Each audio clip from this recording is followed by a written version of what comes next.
Hi, everybody. I'm Olivia Scott, the creator of Freedom at the Mat. And we all know that our Free to Be conversations happen about once a month. And they are with wellness advocates that help us live our very best, most free lives. Today, we're going the non-traditional route, all right? We have a singer and songwriter who has just released a brand new album, she touches my soul. She is incredible. I've been following her music for the past 18 years, and she is here with us today. I am so happy to have singer, songwriter, performance artist extraordinaire, and media maven, Debórah Bond. Just another sad love story. Different circumstances still plays the same.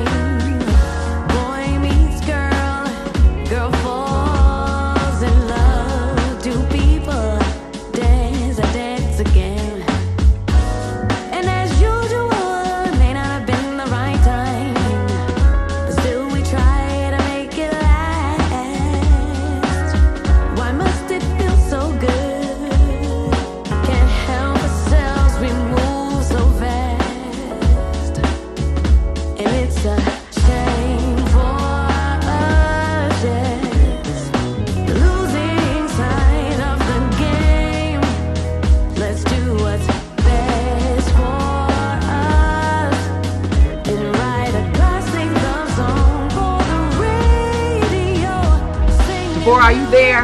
I am here. Oh, Debórah, I gotta just pause to honor this moment. I'm trying not to crush out too much, trying not to fangirl too much, but I thank you so very much for making time in your very busy life to be here with me and with the Freedom at the Mat community today. And I'm hopeful that all of your fans who love you and have been loving you forever will tune in and watch this as we learn more about Compass, and we also learn more about you. You are an artist who has been an independent artist for a really long time, and you've delivered album after album after album for us since 2003, am I right? 2003. 2003. I've been with you the whole time, since day after, okay? I have so many songs that I love by yours, Madam Palindrome, 535. I mean, I could go on and on and on about how much I love your music. And last week, I have to give a shout out to my very dear friend, Eric Martin. He is in the DMV area. Are you in the DMV area? I sure am. That's what I thought. Where are you hailing from? I'm sorry? Where are you hailing? Where are you? Oh, I'm in Hyattsville, Maryland right now. I've been all over the DMV area, the DC, Maryland, Virginia, the whole spectrum. I have lived it. I love it. I can't leave it. Now I'm in Hyattsville. Okay, wonderful, wonderful. So DMV represent. So my friend Eric, he just randomly, every now and then, he'll just send me a link to a song. And he sent me a link to the album. I stopped everything. I was like, wait, how come I didn't get like a special APB? How come I didn't know about this? What's really happening right now? So I have, as I mentioned to you, I have been listening to Compass nonstop, on repeat, at the gym, in the car, in the house.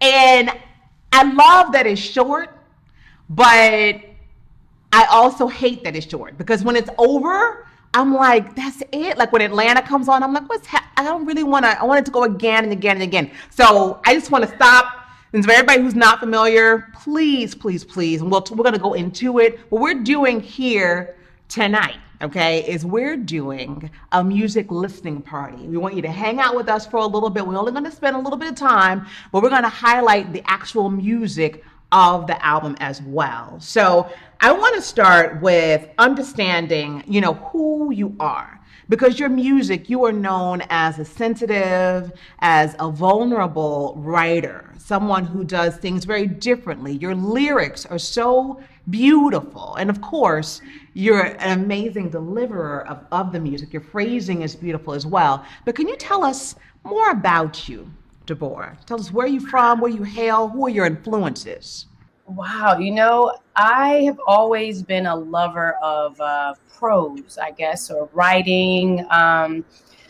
since I was a small child, and I think I'm really beginning to understand that more in these more recent times of my life. I actually, before I was even singing on stage, I don't even remember how I jumped into it, but around maybe uh, 8 or 9, I started not only just reading a lot of poetry, I started to recite speeches and poetry to the point where I would get myself involved in these oration contests, and I would learn famous speeches or really famous monologues or things like that. Mainly speeches I can remember.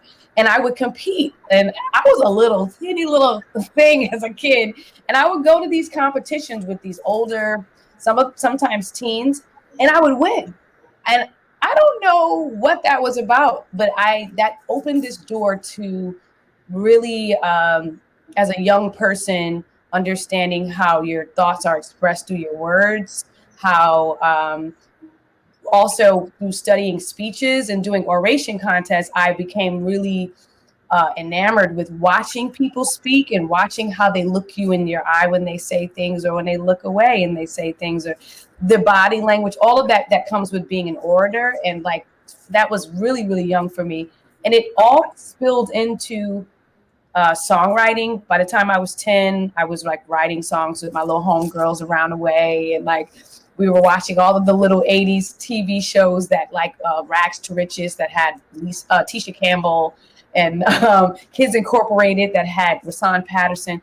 I was paying attention to all of those shows where kids were singing and performing. And now that I'm older, I can see how it all played a part in how I write, how I emote when I perform, all of that. It really, but it did start with me speaking, with the love of speaking and reciting speeches and poetry, and doing that so much that, winning those contests at such a young age. And like, for someone that was a slightly meek in stature to win these, would be up against these big kids.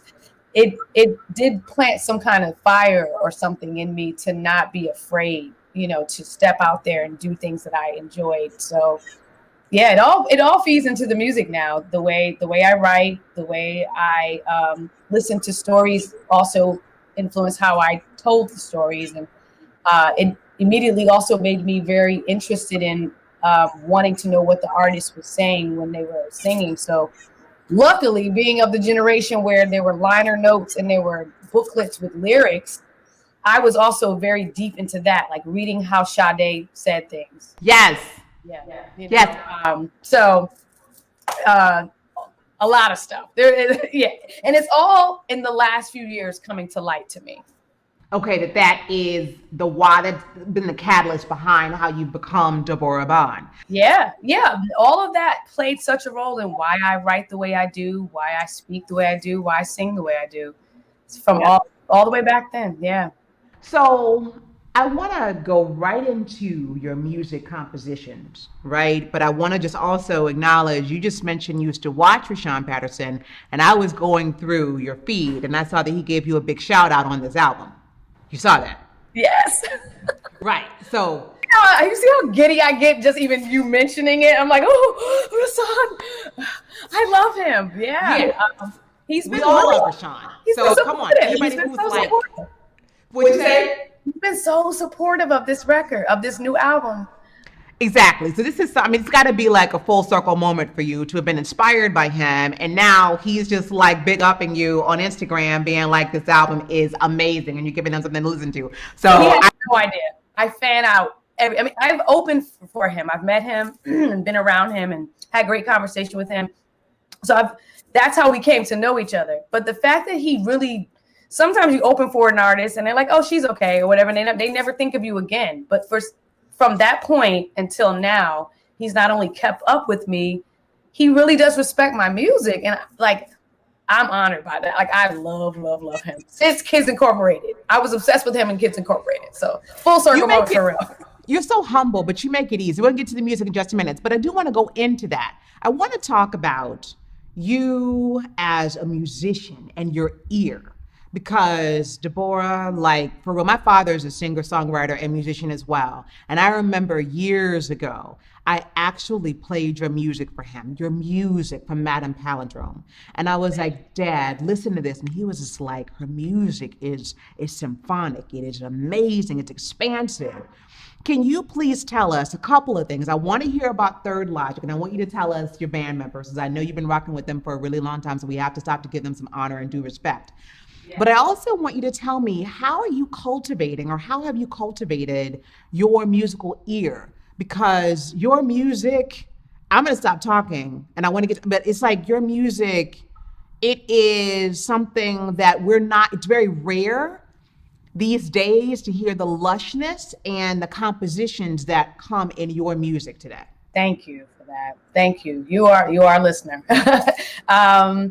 My ear definitely comes from my generation, my upbringing, and also from the universe, because I didn't have the traditional path that a lot of singers have. I didn't grow up in a musical family. I didn't grow up singing in church, but I have very strong, clear memories of the connection I had with music by the time I was maybe 6, and always listening, always paying attention.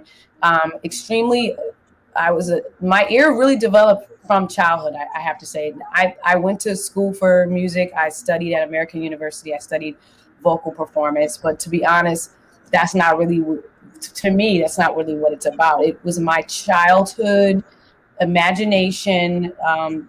It's partly who I was born into this world to be. It happens to be like someone that really listens and feels music in very extreme ways. And I remember going to the grocery store when I was a kid with my mom, and there was always that music playing, and it would always be like ding, ding, ding, ding, ding, ding. It'd be like this like kooky kind of instrumental. And I would be like this, I would think about that. I would think about the type of music that played in the grocery store, and I would almost dissect it quickly as a kid. Oh, like sometimes it'd be a saxophone playing. It'd be like, now they would call it muzak, or like smooth jazz, even like that kind of stuff that would be playing, and I remember, I don't know why I was this kind of child, but kids, we're all about make believe. So I had dolls, and I remember getting like this kitchen set for Christmas, and like this grocery store set with a fake cash register. I set up this little grocery store in my bedroom, found a little clock radio, and scrolled around till I found that music, and I put it on, and I pretended to be in the grocery store. But it was, and why did I need that? I was little. I remember how that was so much fun to me, finding that music on the radio, clock radio, to be the atmosphere for the grocery store pretend time. But wait, what was in the store? I just need to know, what did you have in the store? I had all of my fake goods that came with the 80s toys. Cereal, milk, eggs, the things that they taught us we needed. Cereal, milk, eggs, bacon. You know how they always had little fake strips of bacon. Yeah. Apples, little apples and things, just whatever plastic fake groceries they gave me. It was all this little kit, but the kit didn't come with the music. The kit didn't come with the vibe. Right.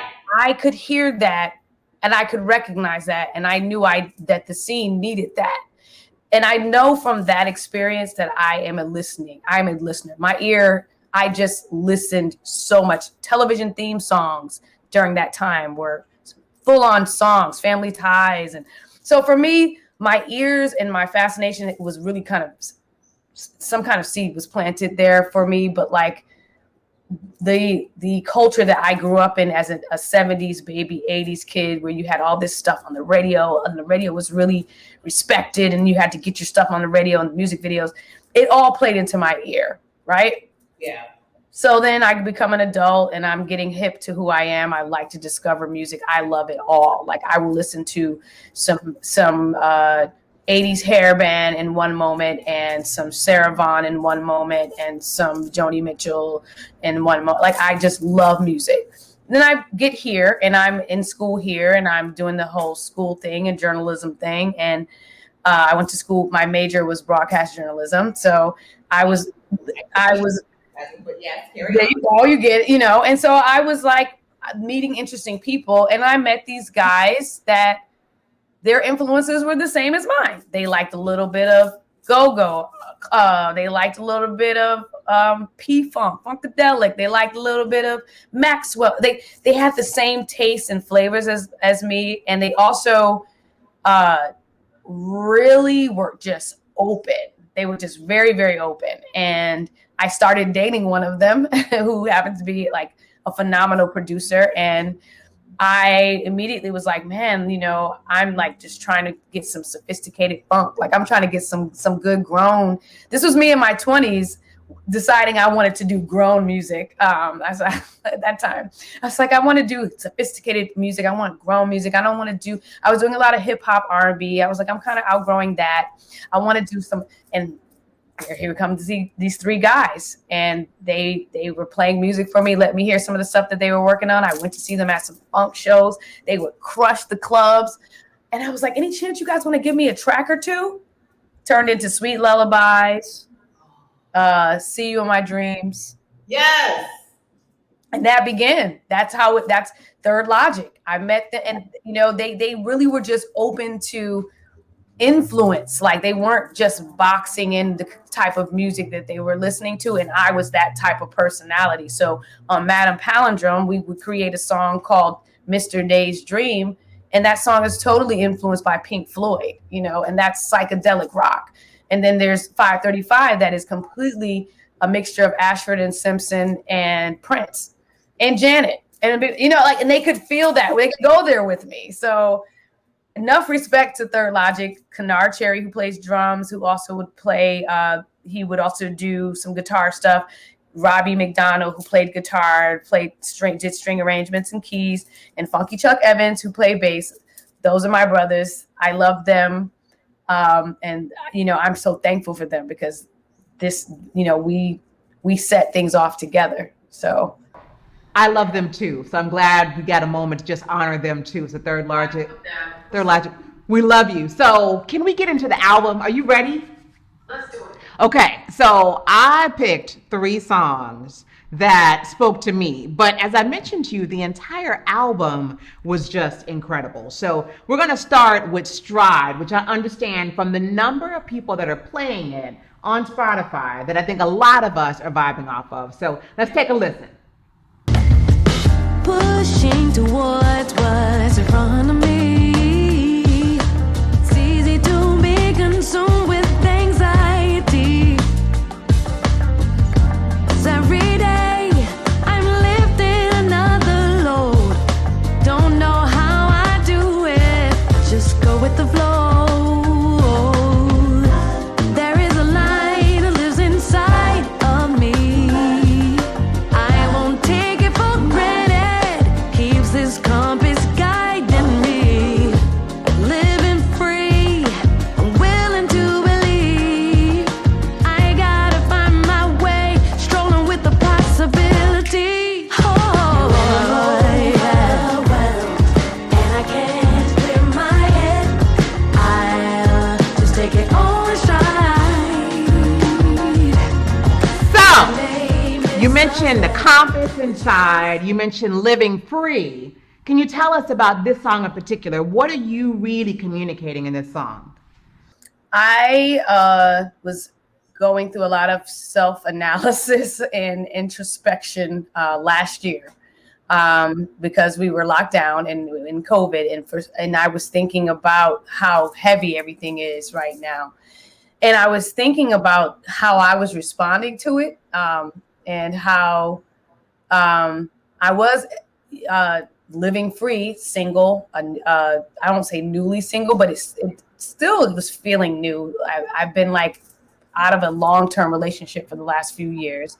And I was thinking about how even though I'm alone, I'm living free, And my personality isn't really letting this make me crazy. The fact that we're in a pandemic, like I have time alone. I was just immediately thinking about like the positive aspects of this situation and it made me analyze my personality. I really remember thinking, wow, I'm one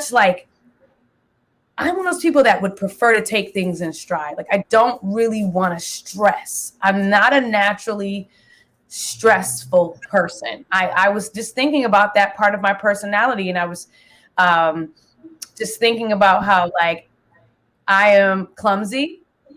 I haven't been in a few accidents here and there, literally.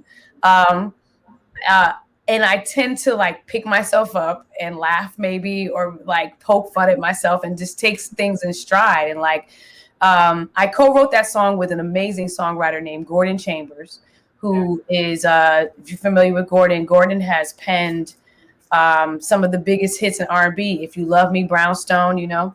So I was trying to explain that to him as well when we were writing it together. And he kind of threw in a few of his own personal energy when he said something. He said a line like, I changed it, but he said, when I'm overwhelmed and I can't clear my head. And then I wrote, I'll just take it all in stride. And then he said, like grandma said, don't cry, just pray instead. Take it all in stride. And I said, you know, that's really personal to Gordon. I don't know if my grandma said that to me in that way. So I put it at the end somewhere. I sprinkled, you better listen what your mama say. And it was like, we were putting our energies of like, just we're going to be all right. We're going to be all right. You know? And I was just really, that song came from me really analyzing the fact that I have a bit of an optimist in me. And I do tend to take things in stride. Like that's just part of who I am. And, you know, I don't want to cry in this pandemic. I don't want to live in fear. I need to live free. And there's something in me that kind of helps me keep going and keeps telling me you're going to be okay. Yes. And I think that's probably why I love that that's the explanation, because I felt all of that. You know, I've been feeling very stressed lately, but when I get on my elliptical trainer in the morning and I put stride on, I promise you, I'm like, when I'm overwhelmed, I take it all in stride. I get in there. I'm like, oh yeah, I can do this because she said I could do. You give me the freedom to do that. So I want to go to the next song though, right? Yes. The next song we're going to get into is Burden. I think it's exquisitely composed, personally. That's my mama's favorite. Yeah, thank you. It's your mom's favorite? Yep. Yeah, it's you know, of course it was born out of Black Lives Matter, it felt like. But tell us, well, let's listen to it first. Listen to it first, and then you're going to come back in. So this is Burden up next. Sun kissed on your skin. In the darkest night, your stars are shining within. Assuming pressures that I just can't understand. It's the burden of a black man.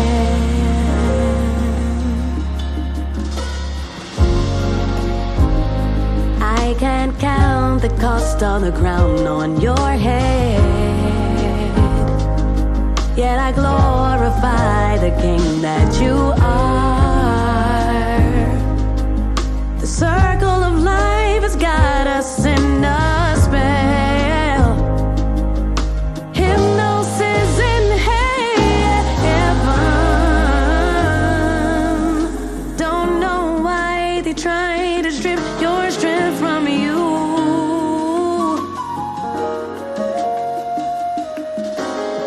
I don't know why. You know, it's hard for me to cut that. It's really hard.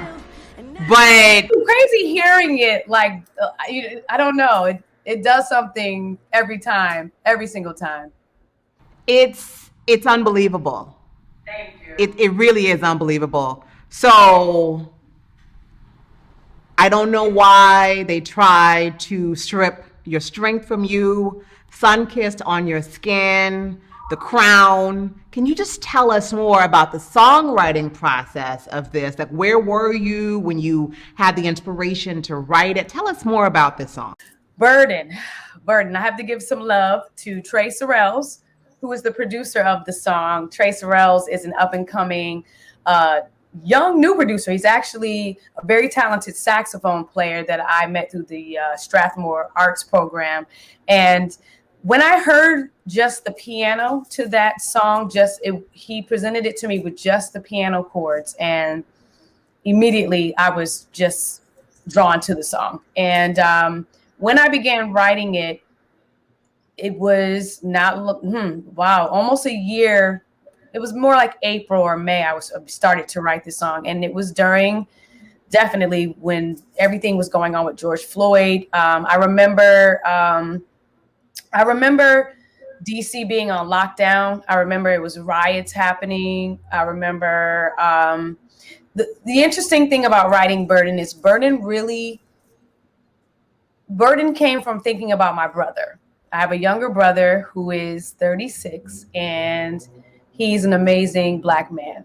He has a beautiful wife and gardens. He learned to garden from my granddaddy, and he is a good man. And he's just a charismatic, beautiful Black man, dark chocolate skin. And I had this kind of panic last year that I never had before. I've definitely had fears, but I had a weird panic one day thinking about someone stepping on his neck. Him going to work one day and something happening to him. And that's a reality that is it's been with us as Black people for a very forever to me. I remember Rodney King. I remember all kinds of things. But for some reason, I had this really like doomy kind of moment thinking about my brother and thinking about like how he wouldn't deserve anything and I started thinking about the fact that I was just so scared just because he's Black. He's a Black man. He never had no rap sheet. He's a good guy. He doesn't deserve to be born into the world where, because he's a dark night chocolate man, that he could go somewhere, the wrong place, wrong time, and I never will see him again because a cop took his life. And so that is what started Burden. It was a lot going on. And DC was heavy. It was like a lot of it was heavy last spring, And so it was a little less even about Black Lives Matter. It was about my brother. And then that thinking went into this whole net of Black men that I know that you can't spin the story and say, oh, but he did this or there's none of that there. And I know a lot of them. I know a lot of amazing brothers who are just good human beings with chocolate skin that have this burden that's just been planted on them from birth.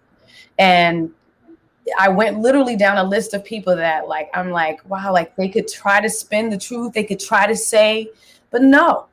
That man has a wife and kids and has a great job and makes good money and is an example for Black people. And they don't deserve to die. No one deserves to die in the manner of the way a lot of brothers have died. But that song really did stem from thinking about my brother and some close male friends in my life who are just good humans, and the threat and the burden that I don't even really understand that they carry. And I teamed up with I have to give him some love, a guy named Alshon Bryant. He was my voice student at first, and now he's a dear friend, and Alshon co-wrote that song with me. He wrote Sun Kissed on Your Skin and The Darkest Nights, your stars are shining within, assuming pressures that I can't understand. He wrote that, and I just was like, you're speaking my heart. That's what I wanted to. I was trying to get it out. Alshon Bryant, who is on the rise as a talented singer, songwriter. He's already had a song in a BET Christmas special last December, but shout out to Alshon for co-writing that with me. Shout out to him for sure, and shout out to you for the way that you phrase it, because the delivery, and again, not taking away from Alshon at all, but the way that, and I'm not going to impersonate you again, right? But the way that you deliver it is just beautiful. The whole thing is exquisite. It was hard too. It was hard to sing, actually. I was like, what did I write? Like, I wrote it melodically. I was like, I'm challenging myself. That particular song, I tried some vocal tricks and everything a few people who really listened to me, they're like, I heard what you did there. But it was a challenging but really special song. And it features Brent Burkhead on flute, who is another talented brother who plays saxophone with Lauryn Hill, and is just out of Baltimore, and it's just amazing. And Chelsea Green, who plays strings on that record. It just came together so It's beautiful. It's like everybody, if you do nothing after this particular watching this video, go listen to Burden. I don't care if it's on YouTube, if on Spotify, on Google Play, on Apple Music. You have to listen. That's like your mandatory homework if you're watching this video. You've not done. So now I want to go to the last one. Our time is getting short, but I want to get to the last one, which I like. See, like I love Patient as well. I loved Atlanta. I mean, they're all so different and so cool. Manifestation. I like them all. I had to choose three because have to do it in a certain period of time. But Door, I liked because I saw a different side of you, right? So we're starting with the stride, the optimism. We're getting into the heavy about the burden. But Door opens up something else. Let's hear that next. You're the one that opened the door, and we didn't waste no time. And now our minds are blown, babe. The many ways we handle it, such an experience, so good and grown. Did you underestimate me? 'Cause I'm strong. Bet you didn't think I could keep you going on and on. I almost forgot how I can drop and you can live for good against what we both fit. Damn, I thought the thrill was gone. Today my body thanks you, baby. Revival comes in many ways. I was ready, willing, able to explore my blind. Today my body thanks you, I don't know what to do with this one because you're being fast. And I like fast. I'm being fast. I'm being fast. fast. I heard when you were like on and on, I was like, okay, she's doing something different right now. She's doing something different. So tell us about Door. Door, true story. Door, I can be very blunt. I'm gonna be blunt, okay? Please. Door is really about refraining from sexual activity, taking a break for whatever reason you decide, and then opening the door and changing that. It's really, to me, about having a good time after a drought. That's really it's such a simple song because there is a definite story behind it. And I was in a long-term relationship, and it's been since 2016 that I've been single, and I was with him for 14 years. So when that ended, it did feel like a divorce. It felt really, it was real. It was part of why Compass is important, because from 2016 till now, there's just been this kind of lost kind of figuring things out. And I'm also like, I was in my late 30s when that happened, and now I'm in my 40s. And so Door is really about this trip I took that resulted in a really good time. And it was not really expected, but beautiful and mutual and grown and good. And it is like when I say today my body thanks you, it's like that next morning you're just waking up, or you're going to sleep that morning and you're like, I needed that.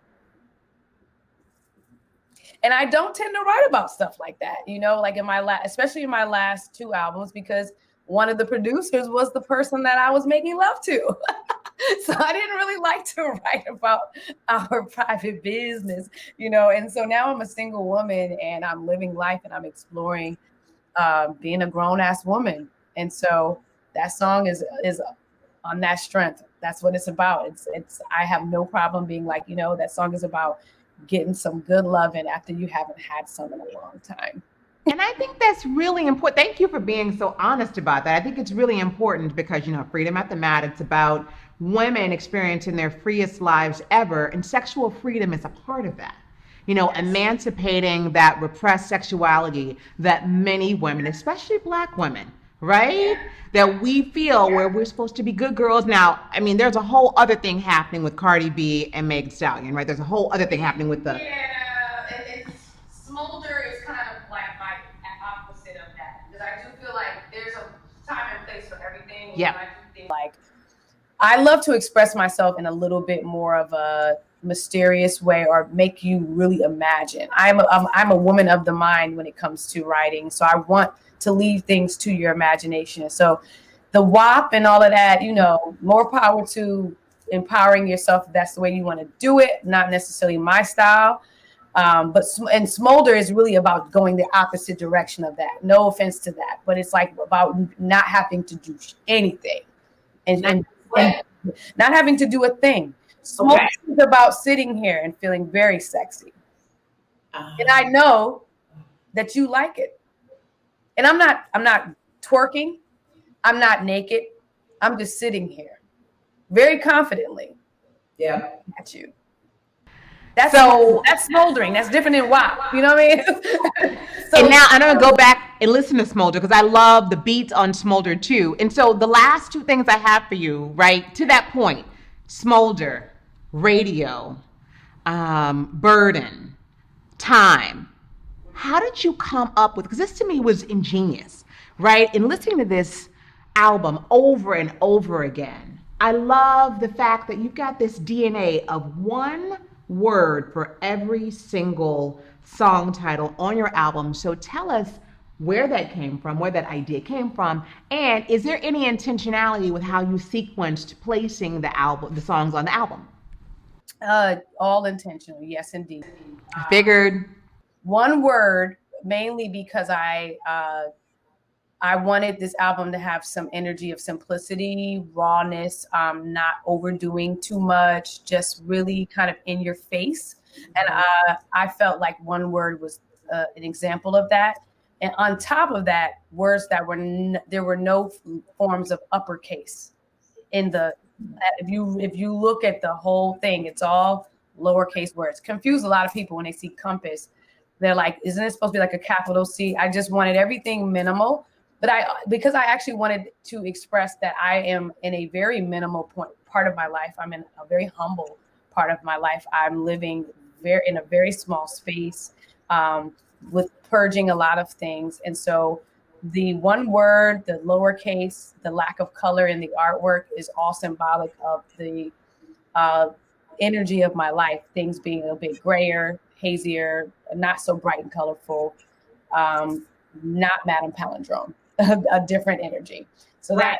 that's definitely where that came from. And then as far as the sequence, I used to DJ back in the day, and I've always had a thing for setting a vibe, like having songs flow very nicely. So I love sequencing stuff. I love seeing what feels right.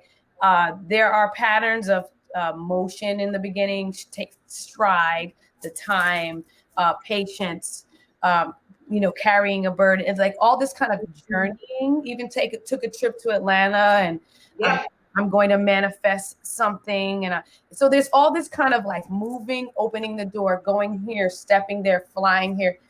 It's all just kind of the journeying, the Compass stuff, but the sequence was really, I just heard the tracks, and I, in my mind, decided I wanted it to feel almost like a DJ set. Like I wanted them all to flow very nicely. So I approached which song came more so not about the theme, but more so about the feel, the actual blend of it.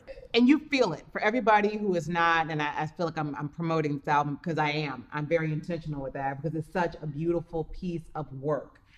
When you hear it, it's going to be on replay. Just you did do a really beautiful job of intelligently sequencing the album. So the final thing I need to know is, you made us wait, Okay, you made us wait for 11 years for this. So clearly, I'm not doing that anymore. great, great. So then that just leads me. So, what do you plan on doing? What are you doing with your time right now? Because I know that you were the former governor of the DC chapter of the Grammys, and I know that you are a media maven. What are you up to, and what should we expect to see from you in the next little bit of time?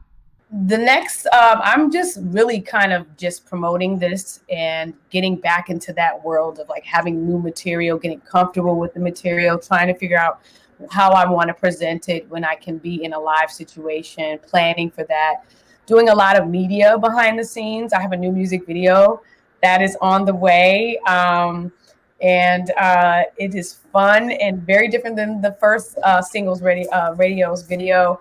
Having just a lot of fun in the world of media, and actually starting to think about the next album. I'm already ready to write more. I have some ideas for a vibe. So I just want to keep that energy going so I don't have the same 10-year gap anymore. But for right now, it's heavy focus on just spreading the word about this new music so that when the world is ready, I can get back on stages all over the world. Beautiful. Well, this has been a treat. What a treat this has been to spend this quality time with you. Thank you for opening up your schedule for us and for sharing so much about the album, the process, and about you and your compass. So may God be with you. Where do you want us to support you with this album? Is it across all platforms, or is there like one particular one that you're like, can y'all go to Spotify? Can y'all go to Amazon? Can you go to Google, Apple? Is there any particular? Everywhere. Go everywhere. Spotify, Apple Music, Amazon, something called Deezer or something like that, Tidal, and Pandora. Make a Debórah Bond Pandora station. It's all streaming platforms, digital platforms. Buy it. Don't just stream it. Buy it. Bandcamp especially. Bandcamp is really good to artists. And request it on radio stations too. I'm getting a lot of love in the UK on radio. I mean, the DJs there take it so seriously. They want you to know that they're playing your music every single day. Here it's a different politics. So call into radio stations to say, what's up with that Debórah Bond girl? Look out for the videos on BET, her. It's all out there, and there will be an actual physical album on vinyl and a CD, because I have had a lot of fans say that they want it on CD. That's coming, and that's going to be a little extra special. I won't say any more about that, but that's coming too. Okay. Months. Yeah. Where can they find you? Where do we find you on Instagram? At BORABOND at Debórah Bond on Instagram, at BORAHBOND, Debórah Bond on Twitter, Debórah Bond Music on Facebook, Debórah Bond Music on YouTube, DeborahBond.com if you ever want to have some mentoring or vocal lessons. I have a scheduler on my website, and I'm out there. I'm in the internet streets, just not on TikTok. Yeah, we'll leave that one for the other generation. We're good. May God bless you. Thank you. And everybody, thank you for watching this video. Please support Debórah Bond. And I promise you, it's not just going to be a gift to her, it's going to be a gift to you. This most recent album, Compass, is one that is unparalleled in terms of musicality, relevance to today, as well as to her delivery. She's an amazing, masterful songwriter and singer. So support her, and I'll see you at the mat soon. Namaste.